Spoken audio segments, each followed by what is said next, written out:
자, 안녕하십니까. 이시민의 주식뉴스공장 7월 마지막 일입니다. 7월 31일 모닝브리핑을 시작을 하도록 하겠습니다. FMC가 이제 하루 정도 남았습니다. 오늘부터 회의하고 우리나라 시장으로는 8월 2일 새벽 한 3시 정도 전후, 그리고 이제 동시다발적으로 FMC 뿐만 아니라 일본 중앙은행의 그 금융통화위원회도 역시 동시다발적으로 진행이 좀 됩니다. 아무래도 이제 ECB는 금리 동결 부분들 하면서 크게 뭐 변동사항 부분들은 없었는데, 일본이 약간 미세한 조정 부분들이 나올 수 있을 것 같아요. 그로 인해서 뭐 양적화라든지 향후 방향에 대한 코멘트 부분들이 나올 것으로 예정이 되면서 미국의 국채 수익률 자체가 조금 반등 부분들이 좀 진행되고 있습니다.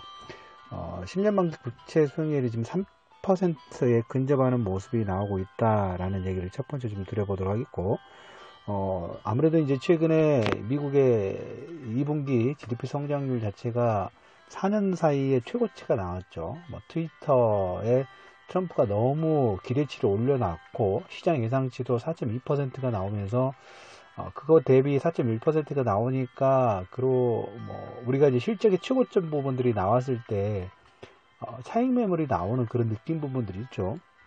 그게 나오긴 했습니다만은 FMC하고 일본 중앙은행의 통화정책의 어떤 변동사항 부분들이 반영이 되면서 미국 국채 수익률이 3%에 근접하고 있다라는 얘기를 좀 드려보도록 하겠습니다. 근데 시장에서는 이번에 8월달 회의보다는 9월달 FMC 뭐 어떻게 보면 369, 12 뭐 이쪽 있죠. 분기 말에 그 경영 자체가 그 금리 인상의 코멘트 부분들이 진행이 되기 때문에 9월달 정도 해서 이 내용들이 나오지 않을까. 금리 인상의 결정 부분들은 시장 예상치는 9월 정도 예상을 하고 있다라는 얘기를 좀 드려보도록 하겠습니다. 종목군들이 이제 금리 인상하고 최근에 이제 기술주들이 많이 빠졌어요. 트위터, 그 다음에 페이스북, 장중에 뭐 거의 한 20% 정도 한번 이렇게 장대 음봉이 나오면 다시 반등, 그러니까 이렇게 한 10%에서 20% 이상의 급락이 나오게 되면 우리가 심플하게 기술적 분석상으로 보면 보통 한 10% 내외로 하락 부분들이 나오면 그 하락분의 통상 한 절반 정도의 반등 부분들이 진행되는지, 이 반등의 절반 이상에 나와서 안정화가 되는지를 기본적으로 체크를 할 수 있는데, 이렇게 20%를 넘어서면 최소 3분의 1 이상의 반등 부분들을 좀 체크를 하려고 하는데 그렇게 쉽게 나오지 않고 있어요. 어제도 보면 기존의 그 팡주들 있죠. 기술주들은 확실하게 꺾이는 모습들이 좀 나오고 있습니다. 우리나라 시장하고 비교를 해드렸었죠. 바이오 관련된 성장성의 시장에 성장성이 우리가 엘리어트 파동이든 전체 사이클의 상승 속도 부분들이 진행될 때 1파와 3파 부분들의 주력 섹터하고 주력 종목분들, 그 다음에 산업재 사이클이냐 IT 쪽이냐 아니면 성장성이냐, 이거에 대한 그 주도주 흐름이 바뀐다고 말씀을 좀 드렸죠. 어제도 보시면 페이스북이 한 2% 정도 하락이 나왔고 트위터도 한 8% 정도 하락이 나왔습니다. 상당히 좀 문제가 좀 있어요. 그래서 우리가 기존 이 투자라는 부분에서 상당히 빠르게 이렇게 움직이는 시장의 흐름 부분을 체크하실 필요가 있다라는 얘기를 좀 드려보도록 하겠고, 캐터필러는 전통적인 산업재 사이클이긴 하죠. 올 2분기 때 좀 약세를 이끌었던 요건을 본다면 중국과의 무역 논쟁 관련된 부분들이 계속 부각이 좀 되면서 캐터필러라든지 보잉이라든지 이쪽 중국과 연관되는 종목군들은 좀 약세 부분들을 하긴 했습니다만은 실적에 대한 기대감 자체가 반영이 되면서 장 초반 시간 내에서 한 3% 정도 상승 부분들이 나왔는데, 장 초반의 상승 부분들은 좀 일부 반납하는 다우지수가 한 0.5% 정도 조정을 좀 보였기 때문에 FMC 회의 전에 결과 부분들을 좀 보고 움직이려고 하는 움직임이 좀 나오고 있다. 그래서 다우지수는 이 정도로 좀 체크를 해드리고, 중동 지역하고 중동 지역이 아시다시피 좀 시끄럽죠. 이란 경제 제재 다음 주부터. 그래서 트럼프가 어제 이란 로하니 대통령 언제든지 만날 수 있다.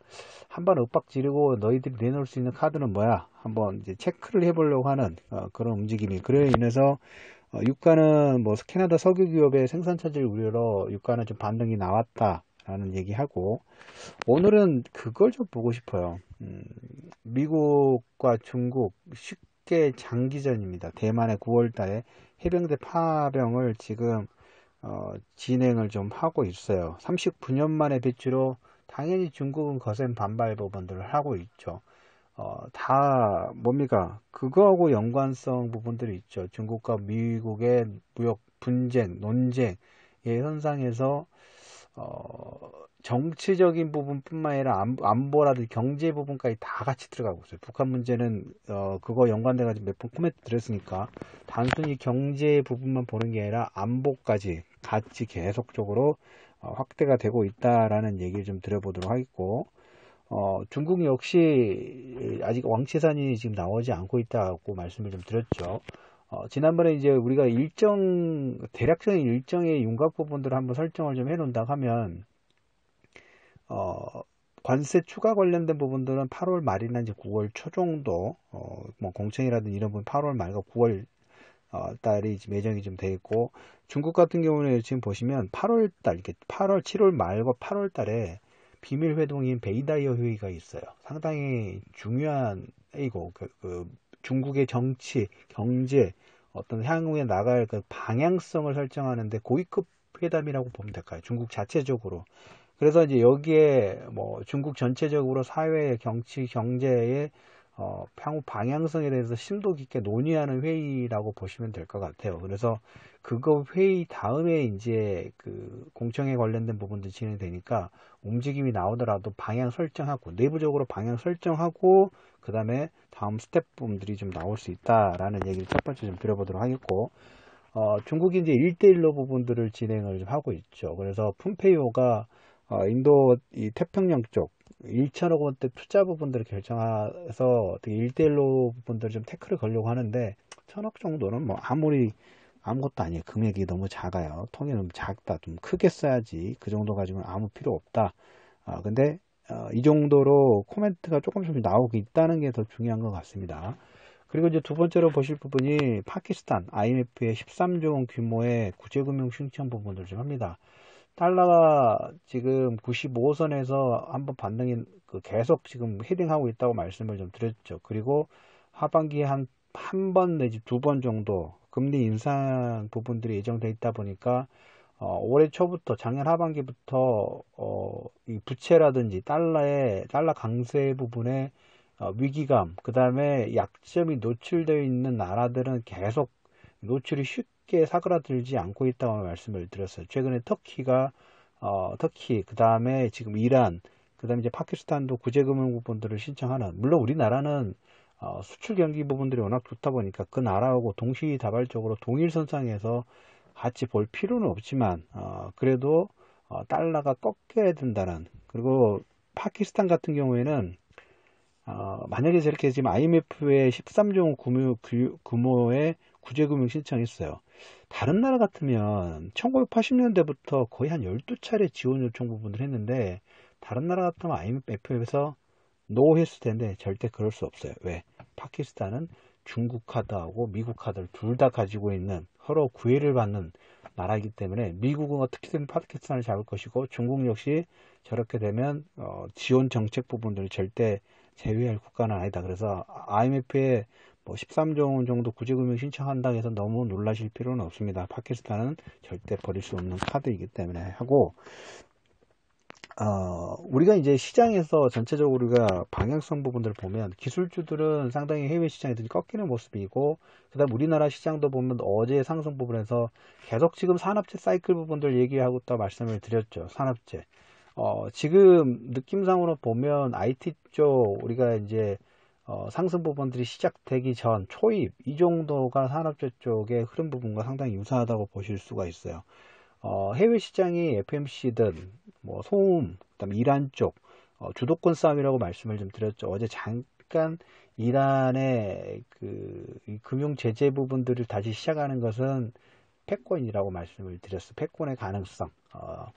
그 지중해 쪽 이스라엘 앞에 있는 바다 쪽에서 가스 관련된 부분도 누가 이걸 잡아가느냐, 그 선상에서 이란의 금융 제재 부분들이 있을 수 있다. 이게 약간의 소음 부분들이 있죠. 단지 시끄러울 수는 있겠지만 그 소음을 모두 이길 수 있는 거기 이제 플러스 알파로 진행될 수 있는 게 어제 우리 최근에 산업재 사이클의 반등 부분하고 연관성 부분들이 있는 게 남북 경협 관련된 부분들 계속 뭔가 지금 꿈틀꿈틀하고 있다고 말씀드렸죠. 양세츠 중국 외교 사령탑 정치국 위원이에요. 최근에 우리나라를 비밀리에 방한 부분들을 한 것 같고 종전선언 사자회담 논의 관련된 트럼프는 지금 3자를 계속 원하고 있어요. 근데 나머지 국가들은 4자, 우리나라는 뭐 북한도 마찬가지고 중국 같은 경우 여기 어떻게 발을 좀 담그려고 하고 있고 미국은 이걸 어떻게 빼려고 하고 있고 그 선상 부분들의 지금 논의 부분들이 계속 진행되고 있습니다. 그래서 양세츠 중국 외교 사령탑 정치국 위원이 최근 우리나라를 방한 부분들을 하고 있다라는 부분하고 지금 북한에서 블라디보스크 있죠. 블라디보스크는 제가 여러 번 말씀을 좀 드렸죠. 나진 하산, 블라디보스크, 그 다음에 이쪽 유라시아 횡단철도의 시작점, 블라디보스크에 한 5회 정도 고려환경이 왕복을 한 것 같아요. 그래서 9월 달에 있을 동방 포럼의 가능성도 조금 시장에서 코멘트가 나오고 있습니다. 그래서 1분기 끝나고 2분기 실적 부분들이 끝나고 이쪽 그 종전선언이라든지 남북 경협 관련된 부분들이 시장에 중심축이 될 수 있는 가능성이 조금씩 열리고 있다라는 얘기를 좀 들어보도록 하겠습니다. 7월 30일 한 줄 정리 부분들 말씀을 드리면 FMC D-1일 우리가 처음에 말씀을 드렸던 것처럼 금리 인상 너무 신경 쓰지 말자. 어차피 인상은 해야 돼요. 나중에 인상을 하지 않고서는 미국 국채가 면이 서질 않아요. 그래야 돼요. 그래야 하기 때문에 그거보다는 지금 기존의 성장주에서 산업재 사이클로의 움직임, 그레이트 로테이션 부분들이 계속 한번 움직이면서 변곡의 부분들을 계속 만들어주고 있다라는 코멘트를 좀 드려보면서 이슈민의 주식 뉴스공장 7월 31일 모닝 브리핑을 마무리하도록 하겠습니다.